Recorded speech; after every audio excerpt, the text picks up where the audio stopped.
we stretched a bit too far in the 7th season, and we made fun of it ourselves in our first promo, and our first communication about stuff that we were talking about. Every time coffee comes, it's always exciting. Conversations are always more candid, but we felt like this time around, and perhaps subsequently, the conversation should be fun, exciting, the games, the rapid fire, all of that. But like we also felt like it'd be nice to get an insight into a celebrity's emotional state of being, besides just being movie stars and the projections that they have in the real world. It was so real. I just felt that, we had a ringside view. We were sitting in their living rooms. And thanks to Karan, you got us all there. Thank you so much. For most of us, and as I said, 19 years is a long time, guys. I mean, I have memories of seasons, okay, better than memories of my own seasons, all right? So, like for me, one of the most glorious seasons was the one when Rakhi Sawant was on the couch, for example. You were always a marker of our times. You told us what was sticking, what was hot. But tell me, what are these 19 years and this show particularly meant to you? I mean, it's very tough to really encapsulate my emotion vis-a-vis Coffee with Karan, because predominantly and primarily I'm a filmmaker, and that is my primary passion. But this is such a huge part of who I am, and I can't separate the two at all. Many a time, wherever I am in the world, people scream coffee, coffee like I'm a beverage and not a person. And I have to turn around and say my name is Karan, and you can't drink me. But of course, being consumed is always a great thing. But it's also like when it's like a double-edged sword, right? You're a filmmaker and you want to be asked what your next movie is. Invariably, you're asked when the next season is and who's next on the couch. And it's like Kabhi Khushi Kabhi Gham, because the khushi in it is that you've done something for 19 years, spread over 8 seasons, that's created its own impact in pop culture, and yet you feel like, अरे यार, कभी-कभी मेरी पिक्चरों के बारे में भी बात कर लिया करो. But there is so much energy and excitement that surrounds Coffee with Karan that it's always heartening, though, I have to say, full of gratitude. Very few shows really have been around for 19 years. Surely. And this is one of them, and the fact that you can still tolerate me after 19 years, I'm eternally grateful.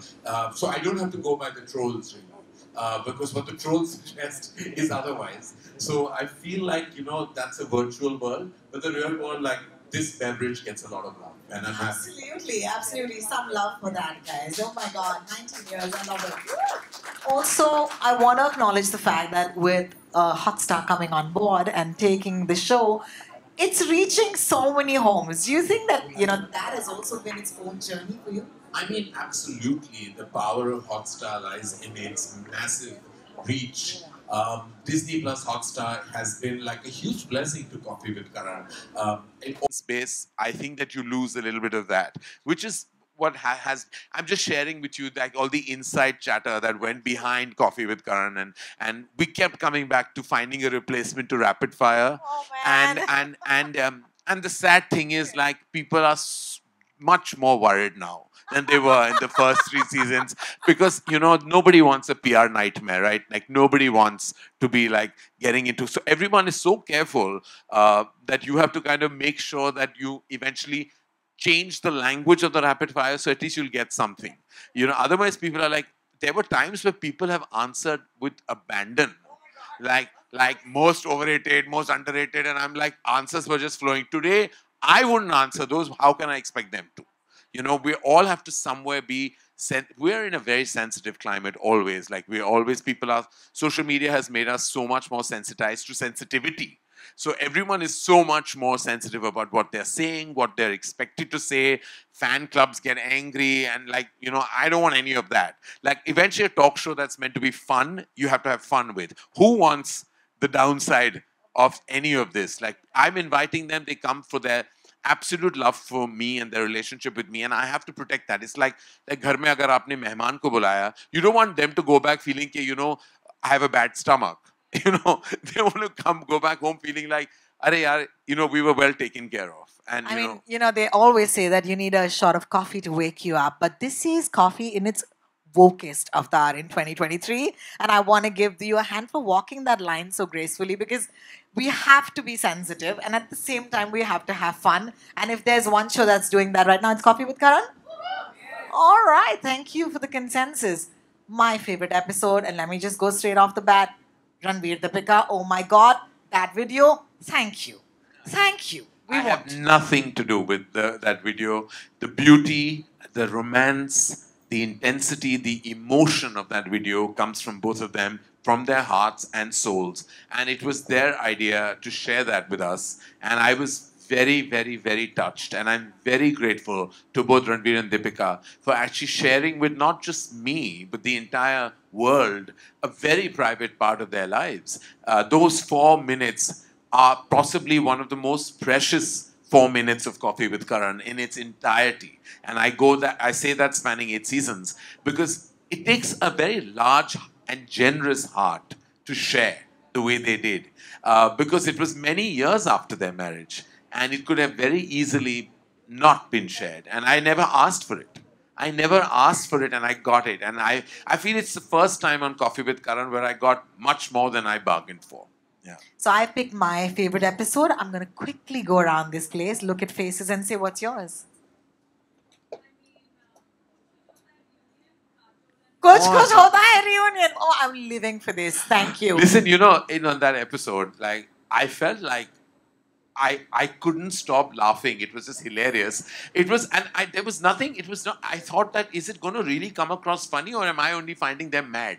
Because like I was mad, they were mad, and we were just laughing. At one point, I had to get up because my stomach was hurting because I was like, we were just laughing. It was inane, and then it realizes that we've gone back so many decades together that obviously we have a camaraderie that is like kind of special. And it was, even when with Sid and Varun, these reunions have really worked out well. And Sid and Varun actually haven't done an interview at all in the last 11 years together. So when we got them together, again, like they were just hilarious. Like Varun always says funny things unintentionally. But like when he said he goes boating with his wife, I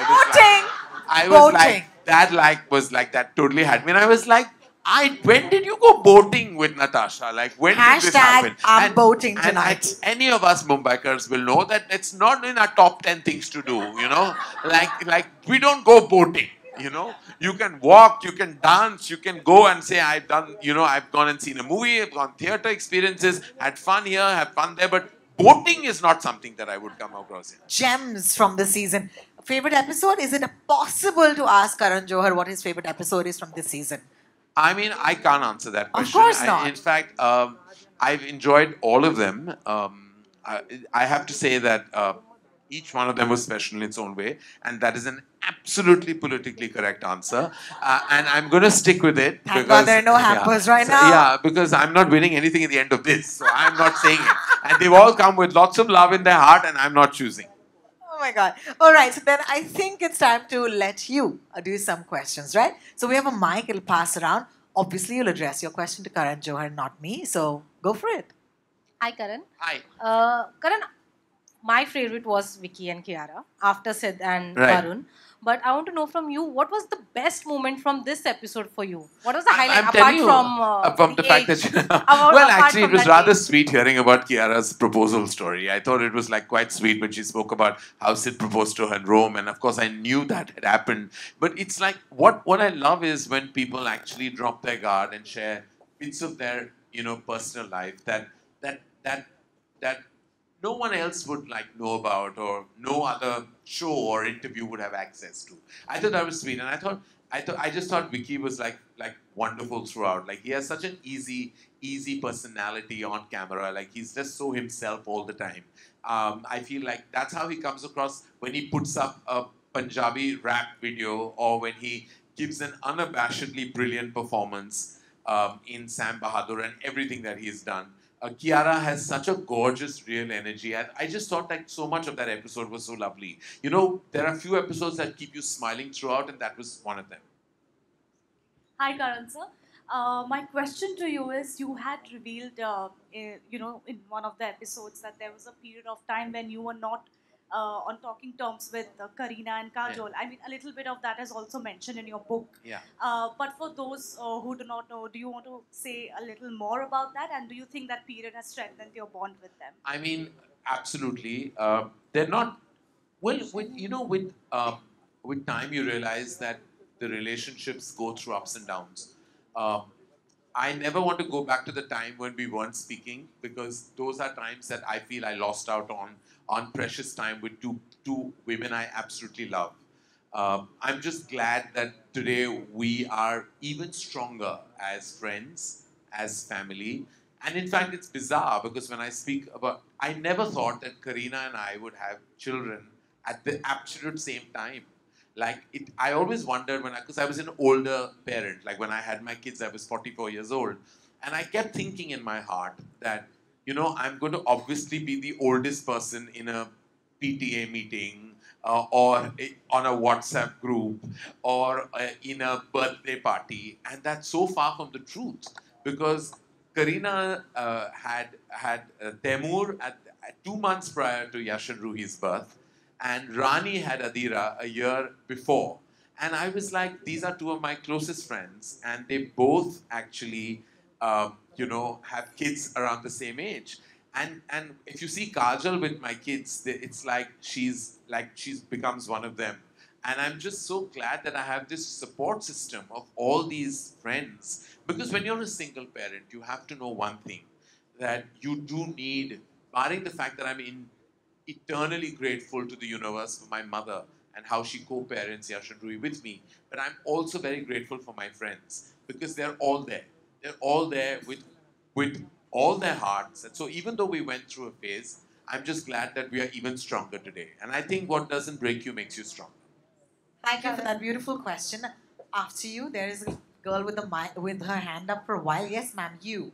Yes. Would you just raise, just stand up so that they can give you a mic later? That's okay, ma'am. We'll come to you after. Okay, thank you. Yes, Ankita, please go ahead.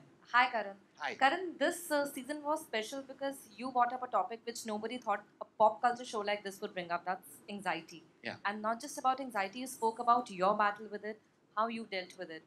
What prompted you to actually come out and speak about it at such a big platform? And post you have done so, what's the impact you have seen? How have people taken it in court? So I think that what happened on that episode was organic. It wasn't planned. If you know and have followed the seasons, a lot of it is unplanned. A lot of the conversation is just flows. Um, I felt at that point of time when I saw that beautiful video of Deepika and Ranveer's, I felt like, apart from the fact that you talk about your loneliness, but you also, because Deepika has expressed herself in the public domain about her depression and the fact that she has uh, even a foundation, that deals with it with such absolute brilliance. I had to say that it was something that I felt like I needed to share because I feel like a lot of us in the in as public figures, you go through things, and I feel if you touch on those topics, you're empowering many others to also speak about it. And I feel like I have been through in 2016 a phase where I discovered I was going through anxiety. Then you get better, and then it does come back again sometimes. And it came back again for me at the beginning of this year. And you, what you do is you address it, and you have to. The first thing is you acknowledge it, and then you address it. All of us can go through, can all have, what happens to me or what happens to anybody else can happen to anybody. It can happen, and it doesn't mean you need a trigger. Sometimes it's the result of many things. Sometimes there is a trigger. But when I spoke about my anxiety, it was also to share a part of my life that really exists, and it's a part that exists today as well. And while I speak, I have absolutely no fear in saying that I'm on medication, and I feel much better today because I seek the help, and I think we need to. Sometimes you feel that you can speak to a family member and you can speak to a close friend, and maybe that is therapy in itself. But there are professionals who can actually guide you, where sometimes your loved ones can't, and not because they're not capable or don't want to. It's sometimes that's just not their they've not been educated in that zone to tell you what to do. And that's where formal education in that field can truly help you and guide you. And you need professional assistance, you need to go there. And for that, the only thing I tell people is acknowledge it first. Acknowledge it to yourself, and you make sure that family members also are aware, and then you take that step that you have to. Thank you for that question, actually, and thank you for that answer, Karan. A lot of us feel seen many times. So sorry. So there's a girl behind you, and she's really been waiting her long time. Thank you. Thank you, Rohini. That's very gracious of you. Hi, Karan. I'm Vijay Lakshmi. Hi. And my question to you is each time when you think about combinations, because a lot of times, the audience who have been watching your show religiously for all these years expect certain actors and certain people to grace the show. But for you, it's always about combinations and how. So I want to ask you, how are these thought through? Like, is it basis on relevance? Is it basis on social media chatter? Is it basis on the combinations? How are the combinations just thought out? You forgot availability and intent. Yes. There are two very important things that actually make combinations. One is their desire to actually come on the show. Second is their availability in that combination. The third is that you put up a set and you've got to finish it in a month and a half. And you've got to kind of, those are external factors that people don't think. It's very easy for you to say, get A and B together. But are A and B in town during that time? Are they busy? Do they even want to come? I can't force anyone to come on the show. They have to want to come. And sometimes they want to but are not in town and are genuinely busy and tied up, and they're not being able, B is not being able to match A, and A is not being able to perhaps match C that you have thought of. And then it's, as I said, it's availability, it's intent, it's infrastructure, it's so much goes into combining two people together. And that's the God's honest truth. Like, everybody has said, why can't you get, and I'm like, I'm not a magician. I cannot These get are busy people. people. I mean, people make their own combinations in their head. But like, you please imagine that conversation between those two people, because it's not going to happen for various reasons. It's called a hypothetical coffee with Karan. All right. Damn. I'm not. Don't shoot the messenger, but last question. Ma'am. Can I ask? Yes, sir. You already have a mic. Just go with your male privilege. Go for it. Wow. Wow, that's a very nice thing to say. No, the girls are seeming bummed. Okay, yeah. I can give it to... We'll take two questions. All No, right, please, no, please, go ahead. for it, yeah. Come on, yeah. अरे शर्माओ मत, पूछ Go low. for it. मैं No कहीं नहीं offense, जाने yeah. वाला, आप ही के लिए आया हूँ. Thank you so much, Karan. Karan, Vinay from Bombay Times. Of course, everybody's talking about their favorite parts of this season. For me, the most intimate and the most beautiful part of this entire season was when you actually spoke about being single. Yeah. And you sort of teared up, and I remember watching that particular scene, and I there was a roller coaster of emotions that went. I think that felt like you were a poet and you just gave words to so many of us, and you just became a poet who just had an open mic. All of us could relate a lot to that particular thing, and I just feel it's such a hard thing to actually even open up about, because वो हो जाता ना कि मतलब अरे singlehood, this, that, you know what I mean. Talk to me a little bit about that. How was... I go back to that moment. I don't know how to relive it because it happened, as I said, just in the moment itself. What do I say to you?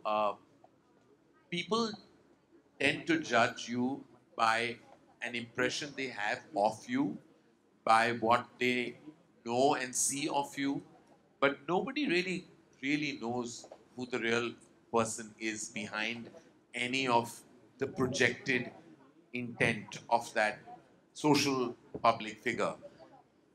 We've always put out a version of ourselves, right? That's what our job is. When we give an interview or we promote a product, a film, you're out there. We protect our vulnerabilities. But then at one point of time, you grow older, you grow wiser, you evolve, and you feel like sharing a piece of your life is not as scary as it used to be. I've already written a book when I was 43 years old, which was 80% of what I could share. there is always a 20% that we'll hold back. And it's our prerogative too, because that will remain with our hearts forever. That moment was true because it is true. There is, I have two children. Obviously, I'm co-parenting them with my mom, not with a partner. And that means that I have a single status. And that single status is occupied, is filled in with a lot of work. I push in so much work in the day that I don't think about that status. And that's what we all do. When you're single and you're lonely and you're perhaps not wanting to address that loneliness, you pack in your day with things because you want to distract yourself from the core. And then you believe that if you have great friendships and a great family life, it can actually compensate for the lack of a passionate, intense romantic relationship. Nothing can replace that. You must understand, life is full of boxes. You know, parents fill one, children fill the other, friends fill the other. Uh, but there's a box for an intense love romantic relationship that if you don't experience, there is a sense of incompleteness that nothing can ever fulfill. And that loneliness can actually really kind of consume you, and it has consumed me. And I have not been in a relationship for very many years, a decade and more, and only I know what that really feels like. Fortunately for me, I can live vicariously through cinema. I can create those stories that and characters that perhaps that I would like to kind of either romantically be inclined with, or just fulfill that part of love and romance in my life. Not everybody has that leverage. I'm a filmmaker, I'm a storyteller. What I can't experience, I can write and execute on celluloid. And that to me is my biggest privilege, that of being a filmmaker. Yeah, can we just take a minute? Thank you for that amazing question. Ji Okay. मैं मेरे से नहीं होता, मैं बहुत बार बैठ चुका हूँ उस काउच पे, कुछ नहीं होता। ये दूसरे लोग आते हैं और उनकी जिंदगी बन जाती है, उनकी शादी हो जाती है, सब कुछ हो जाता है, उनके रिलेशनशिप्स कामयाब होते हैं, कामिल होते हैं। मैं उस काउच पे बैठ के मैंने बहुत चीजें मांगी हैं, वो नहीं मिले हैं, नहीं मिले हैं। I want to tell you that manifestation only works one way. Three people on this couch. Sorry. So congrats. We'll do it quickly so I can. Hi.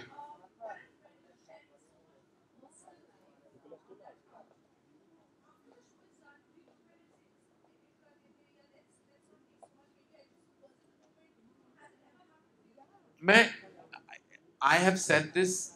I've been asked by the team much more than I've said it to cut things out. I have actually never wanted to cut stuff out because I feel like everybody else protects your interests much more than I have myself. I've kept things that maybe in retrospect I shouldn't have, but I feel like when somebody comes and says something and I have a natural response, I I have to keep it all. You know, we cut out the boring banter which actually don't add up to anything. But things of consequence, we've never cut out. And I have never asked to remove anything that I have said that is too personal or perhaps sometimes maybe an opinion that I feel will have repercussions and ramifications. It's all there. And there's proof of that. You've seen it. You've seen stuff that you could turn around and tell me, Arey, ye rakha kyun? We're still bearing the brunt of it. But I said, I've kept it. I've kept it because they are your guests. वो आपके मेहमान हैं, वो आके कुछ कहते हैं, दिल से कहते हैं, दिमाग से कहते हैं, और जो भी कहते हैं उन्होंने कहा है, मैं वो नहीं निकाल सकता. That's the way I respect a guest on Coffee with Karan. Yes, ma'am. We all miss him. If you miss him on the couch, we're talking about Mr. Shah Rukh Khan. Oh, immensely. I miss, but I just know that if there's any megastar in our who has earned his right to speak when he needs to, it's Shah Rukh Khan. And I, of all the people, being his closest friend and family, should understand that. I just absolutely knew that, you know, everyone says that, you know, I have that leverage because he's family to me, that I can ask him and request, and he's never said no to me. And I don't want, so I never asked because I know that he didn't want to be in that dilemmatic kind of like situation where he'd have to say no to me. Like whenever I've asked him, so I pick and choose what I ask for because like he's somebody that matters the world to me, his family to me, he's my older brother, he's everything. And I feel like I know when the right time is there, I will ask him. And I know when he has to want to speak, he will. And when he does, I know it will be extraordinary because no one gives interviews better than Shah Rukh Khan. Nobody speaks better than him. When he speaks on a global platform or on a national platform, he is just the wizard of words and and truly the emperor of not just entertainment on screen but also off screen. And a lot of our collective love for him is because of the man that he has been to us off screen. You know, so you love him as every character from Raj to Jawan, but like the Shah Rukh Khan that we all know, I mean, you can't, I don't know a single person that will be in a room with him and not walk out of the room weak-kneed or absolutely in love with him. Like that. I mean, I don't because I have coffee with Karan nearly every night. So I have nearly every evening Shahrukh, Gauri, me and his family we meet. So I'm having those conversations. I understand why you would miss him, but I'm satiated because he's a big, huge part of my daily existence and life. Well, thank you so much, everybody, for joining in today. Thank you. You know, And Karan, I will just end by saying that, firstly, thank you. Thank you for always being so kind and gracious. Thank you for always being like so vibrant and also so energized that you give that energy to the person you're sitting next to. Thank you to Disney Plus Hotstar and special mention to Gaurav Banerjee and his entire team who have been so absolutely amazing. Right through the journey of Coffee with Karan to Mr. Madhavan who actually he's been our guiding light at Disney Plus Hotstar, and to Janvi and the entire team of Coffee with Karan, to everyone, my marketing team, to Nilofer, to all of them who have been stalwarts and pillars of Coffee with Karan and have stood tall. And special thanks to even Len who has been with me right through. And like also big thanks to all of you, you know, who've actually given the show love. Even when I've read large columns of criticism on the episode, I'm like, wow, somebody took so much time to dissect a talk show. And I'm like, that is so gratifying to even read I'm like, this particular episode bored me to tears, but why are you writing 5 pages on it? Like, if it bored you to tears, then why have you written so much? Like, if it bored you to tears, you should have switched it off. You have that remote in your hand. But I'm very gratified by the love, the criticism, the analysis, and also the consistency of the fact that maybe, if all else fails, I know I'll always be a host on Coffee with Karan. It's great solace for me to keep. Thank you guys. Thank you from the bottom of my heart. thanks, Karan.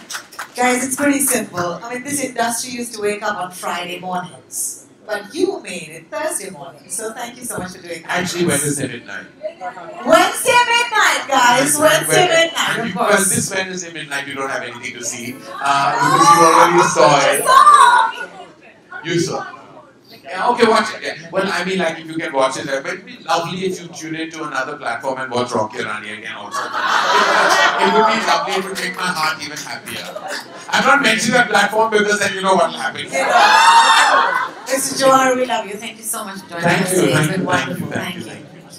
Thanks, everybody. We'll see you.